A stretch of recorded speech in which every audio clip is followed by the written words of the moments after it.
تھوڑا سا قیام کریں گے اقتتل پر۔ پیچھے قرآن میں قتل اور جہاد اور قاتلو اور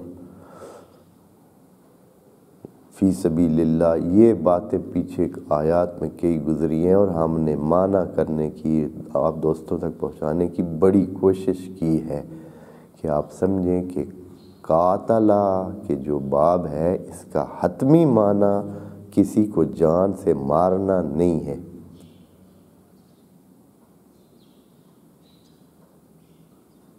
جان سے مارنا نہیں ہے، مقابلہ کرنا اور مخالفت کرنا، مقابلہ کرنا اور مخالفت کرنا، یہ معنی ہے قاتل کا۔ یعنی قاتلہ یعنی کسی کو اپنے اس موجودہ اس سے روکنا، اگر زندگی کر رہا ہے زندگی سے روکنا، اگر پڑھائی کر رہا ہے پڑھائی سے روکنا، اگر کوئی بھی چیز اپنا جو کام کر رہی ہے اس کو اس سے روک کے ہمیشہ کے لیے روک دینا، یہ ہے قتل۔ جیسے کسی کا اگر دال روٹی چل رہا ہے، اگر اس کا نظام زندگی معیشت چل رہی ہے، آپ یا کوئی بھی بندہ باعث بنتا ہے کہ اس کا وہ جو ہے جو نظام اس کا معیشت کا چل رہا ہے وہ رک جائے، تو آپ کہہ سکتے ہیں کہ اس کو معاشی قتل کر دیا گیا ہے، اس کا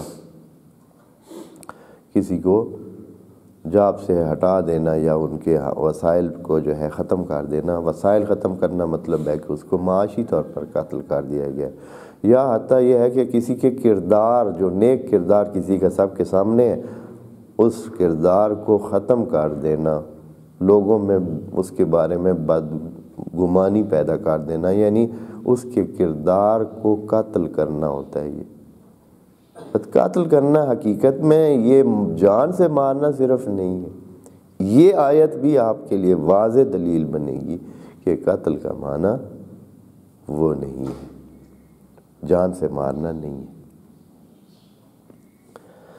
اگر اللہ چاہتا مقتتل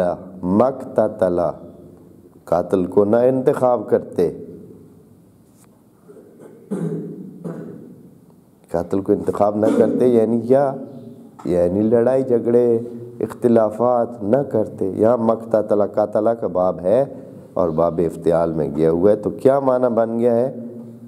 لڑائی کو چاہنا، لڑائی اپنانا، اختلافات کرنا۔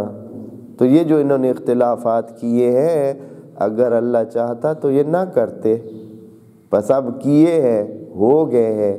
مقتتلو خود دلیل ہے کہ اختلافات ہو گئے، چاہے ہم کہیں یا نہیں، قرآن کہہ رہا ہے کہ اگر اللہ چاہتا تو مقتتلو، اسی کے اندر یہ بھی موجود ہے کہ پس